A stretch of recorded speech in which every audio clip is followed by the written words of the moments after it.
Marcelo de Salete, ele é um escritor, quadrinista e ele também é historiador. Então ele tem toda uma pesquisa de campo para falar sobre as histórias dele. Ele também escreveu Angola Janga e outros títulos nossos.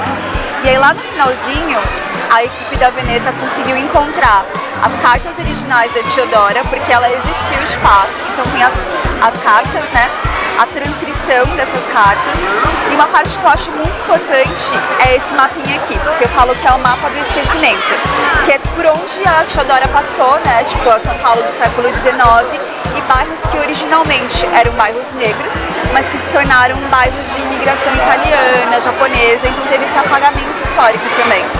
Não é uma história feliz, porque tudo naquela época foi sofrido, ainda mais o povo negro, escravizado, mas é uma história muito legal e importante, assim, de uma pessoa que realmente vivenciou uma época difícil. E a história da Teodora Dias Cunha, ela foi primeiro escrita pela Cristina Psembach, que é professora de História lá da USP, grande pesquisadora, e no final da década de 80 ela encontrou no Arquivo Municipal de São Paulo uma série de documentos falando sobre população negra no século XIX. Ela descreve isso muito bem no seu livro, Vivências Latinas, Sonhos Africanos, Vivências Latinas.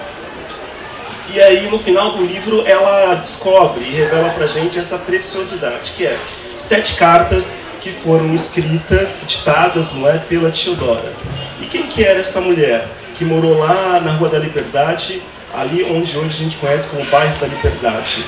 Era uma mulher que sai dessa região da África Central, região de Angola e Congo. Ela fala muito de Congo, não é? Inclusive nas suas cartas. Vem para o Brasil, passa provavelmente inicialmente pelo Rio de Janeiro. Do Rio de Janeiro vem para São Paulo, provavelmente a partir de uma dessas embarcações, não é? Os tumbeiros. E sobe a serra. Uma grande parte da serra desse trajeto era feito até a pé. Chega na cidade de São Paulo, não fica na cidade de São Paulo. Isso é algo muito interessante para pensar no Brasil do século XIX. Por quê? São Paulo, gente, era uma cidade pequena, muito importante em termos de trajetos, de comunicação, mas era uma cidade que não tinha uma importância econômica até 1880 e depois. Era uma cidade que ninguém ligava, entendeu? Então, grande parte das pessoas escravizadas, violentamente, que passavam por aqui, não ficavam em São Paulo. Eles paravam aqui e iam direto para o interior. Por quê? Limeira, Campinas, Bananal e várias outras cidades, elas tinham grandes plantações de café, de açúcar e etc. E essas pessoas trabalhavam lá arduamente durante 12, 14 horas e muitas vezes tendo um tempo de vida, não é, extremamente curto por causa desse trabalho forçado. Quem, vamos dizer assim, não tinha o perfil que os senhores consideravam adequados para trabalhar na lavoura, na lambá, como eles chamavam, acabava indo para outros tipos de locais ou serviços. Esse é o caso da Teodora. Ela vai para o interior de São Paulo, região de Limeira, ela forma a família lá, tinha o esposo e o filho, o Luiz e o Inocêncio. Ela é separada da família dela, por volta de 1850 ou 60, e ela vem parar em São Paulo, na capital, na região da Liberdade, enquanto o esposo e o filho ficam na região de Limeira, no interior.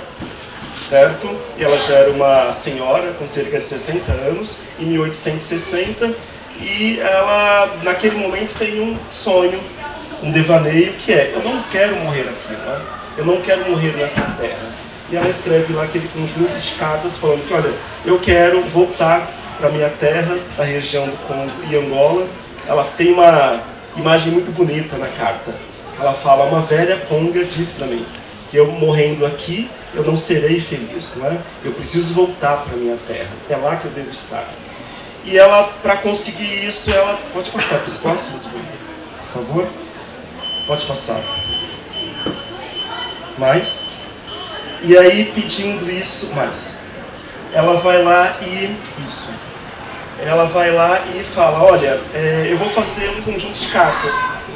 Andando pelo centro de São Paulo, primeiro na região lá da Liberdade, ela trabalhava por aí, lá, para um cônego, que era um padre, e lá, andando pelas ruas, ela chega na Sé, e muito antigamente não tinha a atual Catedral da Sé, não é que é construída só no início do século XX, tinha uma antiga igreja da Sé, e andando por ali, próximo de uma outra rua chamada de Rua dos Remédios, e na Igreja dos Remédios, que atualmente cortaria a Praça da Sé, ela vê um outro cara, carpinteiro, trabalhando numa casa. E ele está com papel, lápis ou alguma coisa para escrever. E ela fala, olha, aquele senhor ali, que é o Claro Antônio, sabe escrever, sabe ler. E pede para ele escrever esse conjunto de 7 cartas, tá bom?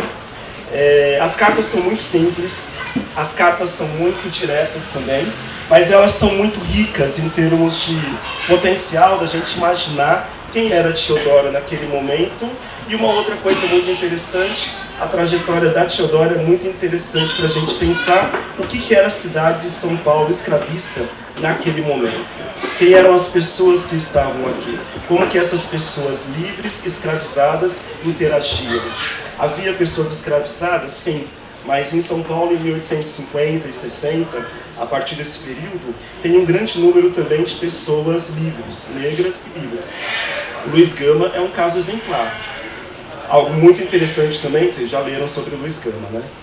Leiam muito. Tem um trabalho da Lígia Fonseca que mostra as cartas dele. E algo interessantíssimo do Luiz Gama também é que um jovem negro que nasce livre é escravizado injustamente em Salvador e aí vem para São Paulo, por quê? Porque era o grande motor do escravismo no Brasil como um todo, na segunda metade do século XIX. Luiz Gama também passa pela cidade de São Paulo, inicialmente, mas não fica. Também vai parar lá no interior. Chega no interior, na visão dos senhores, não é? Falam, não, esse cara aqui a gente não quer aqui. Por quê? Porque o Luiz Gama estava vindo de Salvador. Ele estava vindo de uma terra que tinha passado por vários levantes negros. A revolta dos malês e vários outros, entre 1830 e 40 e tal. Então esse cara tem que ficar longe daqui. Porque se ele ficar aqui, ele vai ser um dos líderes de uma revolta no interior de São Paulo. E a gente tem que pensar que o medo dos senhores era real? Sim. Existia um termo para isso, que era chamado de haitianismo. Esses negros aqui estão fazendo haitianismo. Eu adoro essa palavra. Haitianismo.